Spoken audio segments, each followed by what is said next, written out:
Good evening all of student. आज के इस लेक्चर में हम नया टॉपिक देखने वाले हैं, process costing, joint product and the by product. तो joint product and by product का प्रोसेस कॉस्टिंग यहाँ पे हम क्या करने वाले हैं, डिस्कस करने वाले हैं।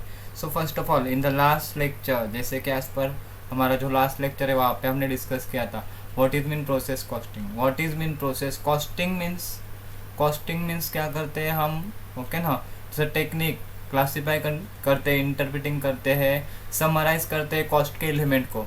And then what is mean process where है, ओके ना, व्हाट इज मीन प्रोसेस। तो प्रोसेस मीन्स जहाँ पे हम रॉ मटेरियल ट्रांसफर करते हैं इनटू द फिनिश्ड गुड्स, जैसे कि मैन्युफैक्चरिंग प्रोसेस, पर्टिकुलर प्रोडक्ट को बनाया जाता है, उस प्रोसेस का कॉस्टिंग करेंगे। First of all process costing में हमने एबनॉर्मल लॉस, एबनॉर्मल गेन ये तो देखा ही है, बट यहाँ पे क्या बोल रहे हैं, joint product and the by product, okay ना। So first of all as per the last videos, okay ना ऑल ऑफ स्टूडेंट, यहाँ पे हमें क्या करना है, यहाँ पे joint product and by product का मीनिंग, यहाँ पे हम क्या करेंगे, joint product and by product का मीनिंग जान के लेंगे। सो मेरे पास एक ही ऐसा नहीं है कि मैं एक ही यहाँ से आपको बताऊंगा what is mean joint product. First of all as per the publication is there joint product in many industry, the manufacture of the main product is accompanied by the manufacturing some additional commodities, okay now, some additional commodities. These additional commodities may be treated as a joint product or the byproduct. So joint product and byproduct are same, similar concept, but थोड़े से कुछ content है यहाँ पे हम क्या करेंगे, बाइफरफिकेशन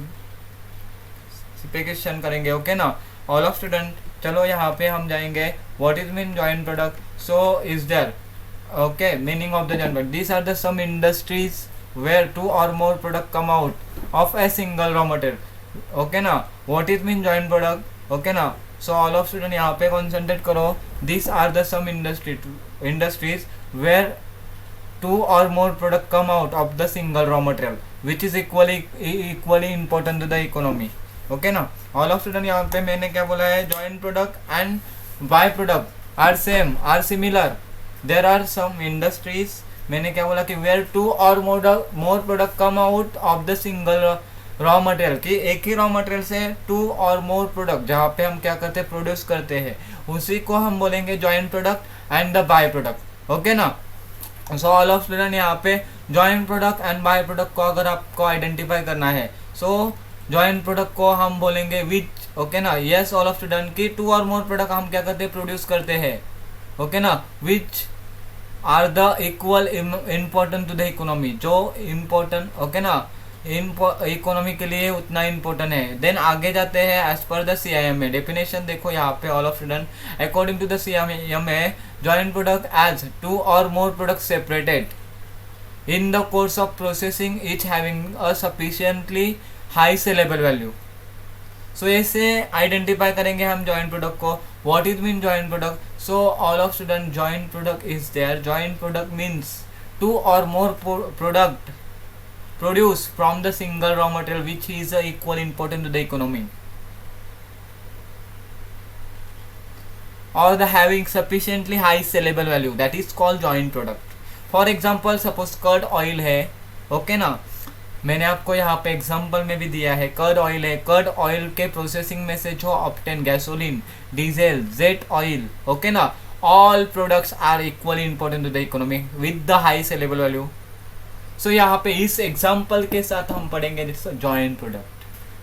सो in the chart में भी मैंने आपके साथ शेयर किया है जॉइंट इनपुट, जैसे कि हम यूज़ करेंगे मटेरियल, लेबर, ओके ना। So first of all raw material हम डालेंगे मशीनरी में, लेबर यूज़ करेंगे, देन जो भी हमारे ओवरहेड्स है वो करेंगे कॉमनली, ओके ना। देन कॉमनली मशीनरी में डालने के बाद जो आगे वाला प्रोसेस है जहाँ पे हम क्या करते हैं, वो पर्टिकुलर प्रोडक्ट को आइडेंटिफाई करते हैं, आइडेंटिफिकेबल, वो पर्टिकुलर प्रोडक्ट को हम क्या करते हैं, आइडेंटिफाई करते हैं, उसी पॉइंट को हम बोलेंगे स्प्लिट ऑफ पॉइंट। सो यहाँ पे देखो ये पॉइंट मैंने दिखाया है। सो यहाँ से हमें रॉ मटेरियल से, कर्ड ऑयल से, ओके ना. For the example in the petroleum refining industry a large number of produce are the extracted from the crude oil including gasoline oil, jet fuel oil, lubricants etcetera. That is exactly meaning of the joint product. Okay, all of student समझे आपको properly. Then आगे जाते हैं हम. सो यहाँ पे देखो, यहाँ पे ऑल ऑफ स्टूडेंट, तो जॉइंट प्रोडक्ट, यहाँ पे देखो joint product are produced at the same production process. Joint product हम क्या करते हैं, सेम प्रोडक्शन प्रोसेस से ही क्या करते हैं, सेम प्रोसेस से ही मैन्युफैक्चरिंग करते हैं. देन आगे जाते हैं तो the value of the all joint product is more और लेस. सो यहाँ पे हम देखेंगे कि जॉइंट प्रोडक्ट का वैल्यू, इसका इकोनॉमिकली इम्पोर्टेंट है, ओके ना. देन एक ही प्रोसेस से आता है, सेम रॉ मटेरियल से आता है, बट आइडेंटिफिकेशन अगर करें, डिफरेंस यहाँ पे जान के लेंगे. सो ऑल ऑफ स्टूडेंट यहाँ पे डिफरेंस जान के लेना है. तो यहाँ पे high saleable value in the joint product and अगर देखा तो बाय प्रोडक्ट में lower saleable value. So as per the meaning हमने ये यहाँ पे डिस्कस किया. एग्जाम्पल मैं आपको एक कर्ड ऑयल में से petrol, diesel, gasoline, then milk. अभी आप देखते हो कि मिल्क जैसे कि Amul butter, Amul cheese and so यहाँ पे हम क्या करेंगे, ओके ना. यहाँ पे हम एक ही रॉ मटेरियल क्या करने वाले हैं, यूज़ करने वाले हैं ऑल ऑफ स्टूडेंट. तो इस चैप्टर में मैंने पहले ही बोला कि क्या हमें पर्टिकुलर चैप्टर में सीखना है. यहाँ पे मैंने बोला कि joint product and by product का प्रोसेस कॉस्टिंग. देयर आर 6 और 7 मेथड्स हम क्या करने वाले, डिस्कस करने वाले हैं आज के इस लेक्चर में. बट जॉइंट प्रोडक्ट का फर्स्ट ऑफ ऑल मीनिंग तो इम्पोर्टेंट है यहाँ पे, ओके ना. सो मीनिंग क्या बोला मैंने, जॉइंट प्रोडक्ट क्या, 2 और more product produce from the same raw material, okay ना, सेम रॉ मटेरियल से, ओके ना, सेम रॉ मटेरियल से क्या है यहाँ पे हमने, ओके ना, सेम रॉ मटेरियल से क्या किया, 2 और मोर प्रोडक्ट प्रोड्यूस किया, बट उनका सेलेबल वैल्यू क्या है, high saleable value and both are important to the economy. It's called joint product. This product cannot be produced separately. The product produced simultaneously from the common process, common raw material से ही, and then ये third वाला features आप देखते हो, अगर this product carry almost equally economy to the equally important to the economy. So ये है हमारा जॉइंट प्रोडक्ट. अगर आपको समझाए तो यस, फिर से बोलिए मुझे, नहीं तो एक बार मैं आपको फिर से एक्सप्लेन करके दूंगा. आगे वाले वीडियो में भी बहुत सारे ऐसे एग्जांपल दूंगा. देन हम आगे चल जाएंगे, आगे वाले कंसेप्ट के तरफ जाएंगे. जैसे कि हमने प्रोसेस कॉस्टिंग देखा, ओके ना, प्रोसेस कॉस्टिंग देखा, वैसे ही प्रोसेस कॉस्टिंग का मीनिंग देखा इस वीडियो में.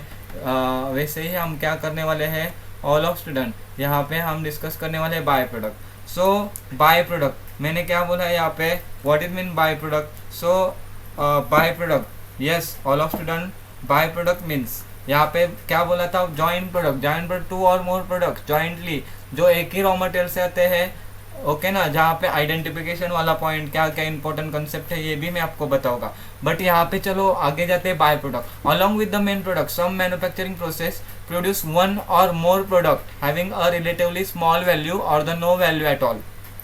These products are usually termed by the product byproduct or the secondary product. So यहाँ पे मैंने क्या बोला ऑल ऑफ स्टूडेंट कि what is mean byproduct along with the main product some manufacturing company की main product के साथ ही manufacturing company एक additional unit, ओके ना, और more unit हम क्या करते हैं, प्रोड्यूस करते हैं with the small value or the no value.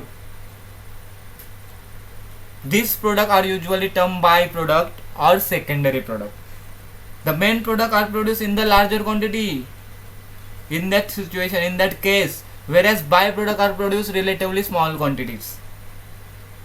Okay ना. जैसे आगे जाते हैं हम, तो यहाँ पे देखो normally the byproduct are not considered as a finished goods because their production is not intended in the first stage.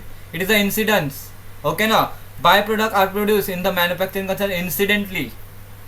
Exactly joint product के जैसा हमें मालूम नहीं होता है कि एक ही मटेरियल से हम, ओके ना, जैसे कि मिल्क डाला तो बटर, चीज, कर्ड ऐसे प्रोडक्ट मिलेंगे. बट बाय प्रोडक्ट ऐसे प्रोडक्ट मिलेंगे ये, ओके ना, ये हम, ओके ना, ये इसके बारे में हम ओके ना हम ये कंसिडर नहीं कर पाते first of all.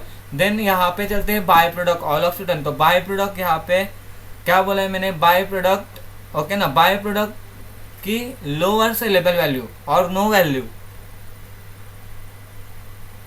Bye product are not equally to the economy, equal important नहीं है इकोनॉमी के लिए। सो ऐसे हम यहाँ से क्या कर सकते हैं, आइडेंटिफाई कर सकते हैं ऑल ऑफ स्टूडेंट। यहाँ पे चलो तो और भी मैंने मीनिंग दिया है, क्या बोला है मैंने यहाँ पे, सो बाय प्रोडक्ट, ओके ना, जो अनअवॉइडेबल है, जैसे कि हमने नॉर्मल लॉस का जिक्र किया था इन द लास्ट वीडियो में, प्रोसेस कॉस्टिंग जब देखा तो ओके ना, नॉर्मल लॉस जैसे हमें प्रैक्टिकल इलस्ट्रेशन में देखा कि 2 रुपीज़, 1 रुपीज़, 0.50 रुपीज़, 0.20 पैसा, ओके ना। सो ऐसे वैल्यू में बेचते हैं। सो आप पे देखा कि लोअर से लेवल वैल्यू और नो सेल्स। सो इसके साथ हम क्या करेंगे, बाय प्रोडक्ट का, ओके ना, बाय प्रोडक्ट का यहाँ पे क्या करना है, हमें सीख के लेना है। देन आगे जाते हैं तो मैंने एग्जांपल दिया है बाय प्रोडक्ट का, जैसे कि हम the white sugar is obtain by the refining the sugar cane juice, okay ना, वी नो दैट कि वाइट शुगर का प्रोडक्शन करना है तो वहाँ पे क्या चाहिए हमें, ओके ना, कि शुगर केन चाहिए। शुगर केन जब हम मशीनरी में डालेंगे, एक्सट्रैक्शन करेंगे, इवेपोरेशन करेंगे, ओके ना, तो यहाँ पे शुगर केन का जूस अलग निकाला जाता है। देन बाय प्रोडक्ट वहाँ पे देखो molasses, gum, wax, bagasse. At first the sugar cane juice is boiled and mix with the carbon dioxide, so sugar could be separated from the gum and wax. So gum and wax अलग किया जाता है। This wax and gum use make a eraser and bubbles. So eraser and bubbles का value देखिए आप। At this stage the sugar is normally dark in the color as known as brown sugar. So brown sugar जब मिलता है हमें, in the next step sugar is refined to produce, तो white sugar यहाँ पे हमें मिलता है। Then white sugar के साथ हमें जो ओके ना ब्राउन कलर का molasses, that is called by product, जैसे कि हम वो कुकिंग के लिए, बेकिंग के लिए यूज करते हैं, ओके ना। सो ऑल ऑफ स्टूडेंट यहाँ से अगर आप देखते हो तो एग्जैक्टली आपको समझता है कि जॉइंट प्रोडक्ट क्या है एंड बाय प्रोडक्ट क्या है। तो हम आगे जाते हैं, तभी आपको आगे वाले जो पॉइंट दिए हैं वो आपको आइडेंटिफाई हो गया कि क्या है इंपॉर्टेंट ये पॉइंट का। Joint cost, so dear all of student कि जॉइंट कॉस्ट और the cost that are incurred from the buying और प्रोड्यूसिंग 2 और मोर प्रोडक्ट, की वो प्रोडक्शन के लिए जो लेबर हम यूज़ करेंगे, जो मटेरियल हम यूज़ करेंगे जॉइंटली, ओके ना, जितना मटेरियल यूज़ करेंगे at the first stage of the production, उसे ही हम बोलेंगे जॉइंट कॉस्ट। चलो तो मैं एक चार्ट के साथ में आपको दिखाता हूँ। देखो यहाँ पे जॉइंट इनपुट, ओके ना। सो एक रॉ मटेरियल, ओके ना, जैसे हमारा रॉ मटेरियल होता है, सो रॉ मटेरियल एंड लेबर हमने यूज़ किए फर्स्ट प्रोसेस को, तो सारा का सारा कॉस्ट ये तो 3 प्रोडक्ट, ओके ना, 3 प्रोडक्ट प्रोड्यूस करने के लिए किया है। जैसे कि हमने यहाँ पे कर्ड ऑयल डाला, कर्ड ऑयल लेबर यूज़ किए, देन उसके बाद आगे जाते हैं तो जो भी एक्सपेंसेस हो गए, जो एक्सपेंसेस जॉइंटली किए हैं ये ऑयल, गैसोलीन, केमिकल प्रोड्यूस करने के लिए, ओके ना, वही एक्सपेंसेस को बोलेंगे जॉइंट कॉस्ट। अगर आप सिंपल मीनिंग में देखते हो तो विच कॉस्ट इनकर्ड, ओके ना, before the split off point up to split off point, that is called, this is also known as joint cost. समझ में आ रहा है आपको। देन आगे जाते हैं तो स्प्लिट ऑफ पॉइंट मतलब क्या, कि जहाँ पे हम क्या करेंगे, हमारे प्रोडक्ट को आइडेंटिफाई करेंगे, उसी को बोलेंगे हम स्प्लिट ऑफ पॉइंट। देन आगे जाते हैं तो after the split off point हमने आइडेंटिफाई किया ऑयल को, गैसोलीन को एंड केमिकल को, तो वहाँ पे हमारा प्रोसेस रुकता नहीं है। तो आफ्टर द सेपरेशन हम जो भी प्रोसेसिंग, ओके ना, फाइनल सेल्स के लिए, तब तक हम जो भी कॉस्ट हम करेंगे, उसी कॉस्ट को हम बोलेंगे सेपरेबल प्रोडक्ट कॉस्ट। तो सेपरेबल प्रोडक्ट कॉस्ट वैसे ही मेन जो हमारे प्रोडक्ट है उस प्रोडक्ट में हम डेबिट में दिखाएंगे, लेकिन ये पर्टिकुलर टॉपिक का मेन मोटिव क्या है ऑल ऑफ स्टूडेंट, कि हमें जॉइंट कॉस्ट को क्या करना है, अलोकेटेड करना है। सो देयर आर 6 मेथड हम क्या करेंगे इस पर्टिकुलर टॉपिक में, ओके ना, उसके बारे में पढ़ेंगे। चलो तो जॉइंट प्रोडक्ट, बाय प्रोडक्ट हमने देखा। यहाँ पे देखो दिस आर द सेलेबल और यूजेबल इंसिडेंटली प्रोडक्ट, ओके ना। देन सेल्स वैल्यू लोअर होता है और नो सेल्स वैल्यू, उसे ही हम बोलेंगे बाय प्रोडक्ट। देन आगे जाते हैं ऑल ऑफ स्टूडेंट। तो चलो यहाँ से हम देखेंगे देखो प्रॉपरली मैंने बोला कि क्या है जॉइंट कॉस्ट, क्या है स्प्लिट ऑफ पॉइंट। यहाँ पे एक बार कॉन्सेंट्रेट करो, एक बार फिर से मैं बताता हूँ। Split off point, it is the point in the manufacturing process at which the product gets separated and become identifiable, that is called split of point. Then आगे जाते हैं joint cost, it is the cost incurred up to the split of point, and subsequent cost, it is the cost incurred after the split of point, that is called subsequent cost। तो ये important जो concept है ना, ये मैंने आपको बताया, ये मैंने आपको आपके साथ क्या किया, डिस्कस किया। देन चलो फिर आगे जाते हैं। All of student accounting treatment देखते हैं, ओके ना। अकाउंटिंग ट्रीटमेंट, तो यहाँ से भी क्वेश्चन आ सकते हैं आपको। Accounting for the joint product, the various joint product of the industry can not be identify, okay ना। सो जहाँ पे स्टेज है ऐसा हम आइडेंटिफाई करेंगे, उसी स्टेज को बोलेंगे हम स्प्लिट ऑफ पॉइंट। देखो यहाँ पे मैंने जिक्र किया था कि ये पॉइंट क्यों इंपॉर्टेंट है। ये पॉइंट इंपॉर्टेंट है बिकॉज अकाउंटिंग ट्रीटमेंट देखने से पहले, ये मेथड देखने से पहले, ओके ना, देयर आर 5 और 6 मेथड हम यहाँ पे डिस्कस करने वाले हैं। अकाउंटिंग फॉर द जॉइंट जो कॉस्ट है उसको अलोकेटेड करने वाले हैं। बट वो मेथड से पहले उन्होंने बोला देखो split off point. Split off point mean जहाँ पे हम प्रोडक्ट को क्या करेंगे, आइडेंटिफाई करेंगे। देन आगे जाते हैं तो ओके ना, यहाँ पे दिया कि joint cost up to the split off point, then subsequent cost after the split off point. यहाँ पे थोड़ा सा कॉन्सेंट्रेट कीजिए आप, यहाँ से डेफिनेटली क्वेश्चन आएगा। देन आगे जाते हैं मेथड। फर्स्ट वाला मेथड है average unit cost method. So average unit cost method क्या बोला, देखो under this method the total joint cost prior to the split off point is divided by the total quantity produce और average निकालेंगे। देखो यहाँ पे illustration भी दिया है, इलुस्ट्रेशन में आपके साथ शेयर कर रहा हूँ। XY limited produce product A, B and C which originated from the same process. The joint cost amounted 38,750. 38,750 क्या किया है, क्या किया है डियर ऑफ स्टूडेंट, क्या किया है यहाँ पे जॉइंट कॉस्ट हुआ है ये प्रोडक्ट को प्रोड्यूस करने के लिए A, B and C। तो आउटपुट यूनिट मिला है हमें 1500, 2500 एंड 3750।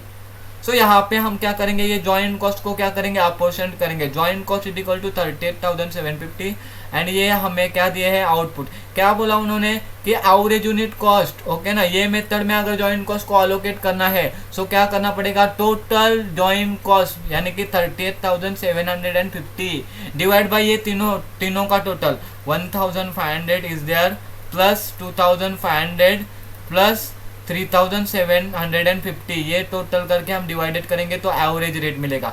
एवरेज रेट मिलेगा तो ये फ्रॉम में देखो अपोर्शनेट करना है आपको। प्रोडक्ट ए का 1,500 unit into 5 is equal to 7,500 and then B का 2,500 इंटू 5 12,500, देन सी का 3,750 इंटू 5 इज इक्वल टू 18,750। तो 38,750 को ऐसे हमने क्या किया, allocated किया on the basis of average unit cost method। yes all of student, तो ये आपका फर्स्ट मेथड है। देन आगे जाते हैं तो यहाँ पे दिया है उन्होंने second method physical unit method. Physical unit method भी हम यहाँ पे क्या करने वाले हैं, आज डिस्कस करने वाले हैं। जो वेरियस मेथड है वहाँ पे हम क्या करने वाले हैं, ये पर्टिकुलर लेक्चर में डिस्कस करेंगे। फिजिकल यूनिट मेथड क्या है, ये physical unit method under this method joint cost are apportionate to the various joint product on the basis of some physical coefficient, okay ना। सो यहाँ पे परसेंटेज निकालना पड़ेगा, यील्ड परसेंटेज निकालना पड़ेगा जो आपको यूनिट दिए है, ओके ना। सो यूनिट दिया है, वेट दिया है, रॉ मटेरियल दिया है, उसका क्या निकालना पड़ेगा, आपको परसेंटेज निकालना पड़ेगा। और उस परसेंटेज में आपको ये कॉस्ट को क्या करना है, अलोकेटेड करना है। तो इलुस्ट्रेशन 2 के अकॉर्डिंग हम यहाँ पे क्या करेंगे, अकॉर्डिंग हम क्या करेंगे, ये कॉस्ट को क्या करेंगे, ऑपरेशन करेंगे। So dear all of student, coke दिया है 650, तो यहाँ पे चलो केजी लिया। ये वेस्टेज नहीं लेने का है because wastage is equal to by product and यहाँ पे हम अकाउंटिंग ट्रीटमेंट करते हैं, ओके ना। अकाउंटिंग ट्रीटमेंट करते हैं फॉर द जॉइंट प्रोडक्ट। तो जॉइंट प्रोडक्ट जितने हमारे कोल तार, benzoyl, sulphate of ammonia, gas, ये हम 1 by 1 लेंगे। यहाँ पे 650, 50, 20 एंड 10, ओके ना। देन यहाँ पे लिया गैस 170। सो तीनों का ये जो है कोल तार, बेंजोल, सल्फेट अमोनिया, गैस, उसका टोटल करके यहाँ पे मिला है 900। सो 900 जो हमारा यूनिट है, केजी है, टन है, उसका क्या निकालिए आप, परसेंटेज ऑफ यील्ड। ये देखो ये हमें बांटना है, कोल के लिए हुआ 300 ज्वाइंट कॉस्ट, देन लेबर का हुआ है ओके ना, मटेरियल का, देन लेबर का हुआ है 500, देन यहाँ पे चलो तो ओवरहेड्स हुआ है यहाँ पे 800। तो ये हम क्या करेंगे, ये यील्ड परसेंटेज जो निकालेंगे, यहाँ पे मैं बता रहा हूँ आपको यील्ड परसेंटेज कैसे निकालेंगे। तो यहाँ पे कॉन्सेंट्रेट करो, ये 650, 50, 20, 10 एंड 170 ये क्या लिए, जॉइंट प्रोडक्ट लिए। जॉइंट प्रोडक्ट लेने के बाद ये देखो 900 टोटल हमारा यूनिट है, तो उसमें 650 कितना परसेंट रहेगा। सो ये कैलकुलेशन करने के लिए क्या किया है उन्होंने, यहाँ पे देखो कि 650 डिवाइड बाय 900 इंटू ओके ना इंटू 100, तो आपको 72 समथिंग 72.20 ISR है। तो यहाँ पे राउंड अप करके हमने कितना लिया 72, देन ऐसे ही 50 डिवाइड बाय 900 तो 5.5 ISR है, राउंड अप करके 6 लिया, देन 20 डिवाइड बाय 900 तो यहाँ पे राउंड अप करके 2 आया, देन आगे जाते 10 का 1%, देन यहाँ पे आया 170 का 19%। तो ये टोटल क्या आना चाहिए आपका 100 आना चाहिए। सो ऐसे परसेंटेज निकाल के फर्स्ट ऑफ ऑल हमारा मटेरियल दिया है 300, तो ये परसेंट है 300 इंटू 72%, 300 इंटू 6%, 300 इंटू 2%, ओके ना। ऑल ऑफ डन, यहाँ पे कॉन्सेंट्रेट करो, देन आगे जाते 500 इंटू ओके ना, ये लेबर का 500 इंटू 72% 6%। सो ऐसे हमें इस पर्टिकुलर मेथड में क्या करना है, जॉइंट कॉस्ट को अपोर्शन करना है, बांटना है। देन आगे जाते हैं मार्केट वैल्यू मेथड।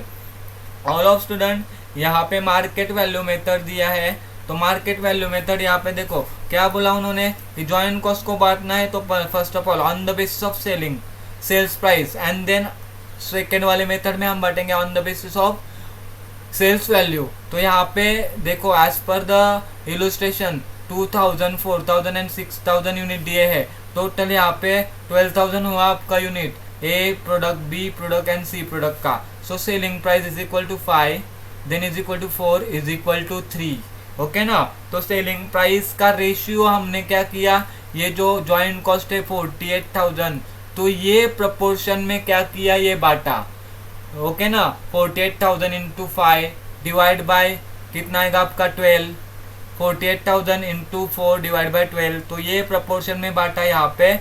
और जॉइंट पर कॉस्ट यूनिट निकाल दो, simple, total cost divide by unit.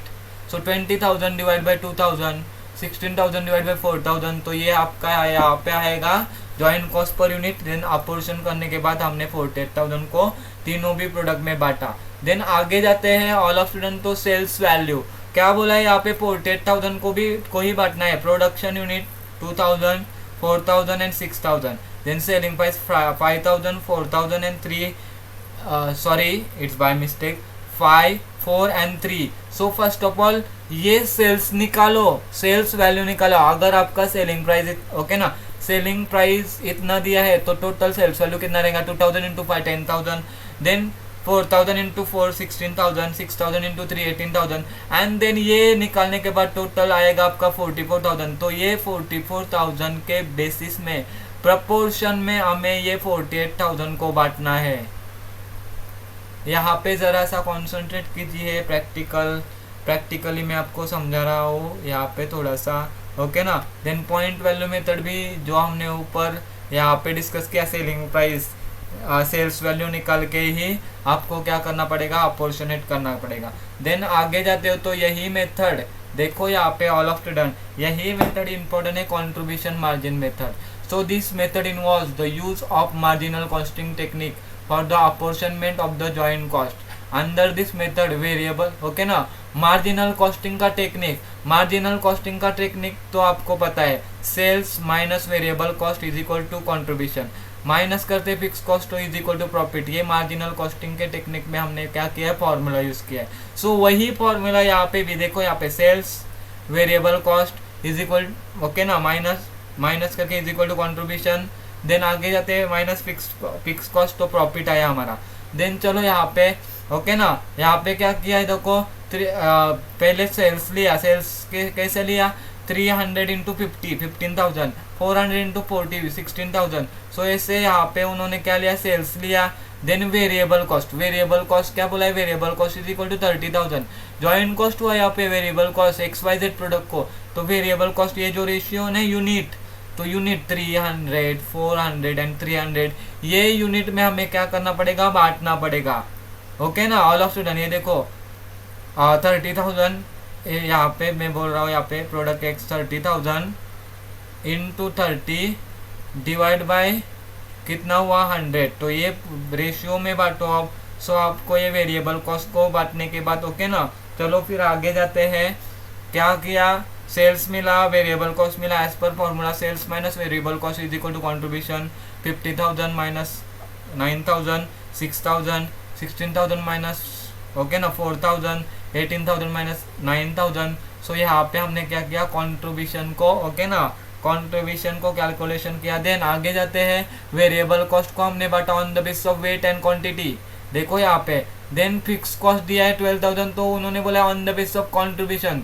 So contribution आपका अगर सही आया है, सो उसी रेशियो में यानी कि 6:4:9 के रेशियो में आपको कॉन्ट्रीब्यूशन बांटना पड़ेगा। एंड कॉन्ट्रीब्यूशन बांटने के बाद आपको फाइनली क्या करना है, यहाँ पे प्रॉफिट निकालना है। सो ऑल ऑफ स्टूडेंट यहाँ पे थोड़ा सा कॉन्सेंट्रेट करिए, यहाँ पे ही है आपका ओके ना ज़्यादा वाला आने वाला पॉइंट, ये joint product and by product में से यहाँ से ही क्वेश्चन आएगा, I am sure about that 200%। Then में यहाँ पे ओके ना हमारा joint product and by product जो है, यहाँ पे मैं क्या करता हूँ, एंड करता हूँ। All of thank you.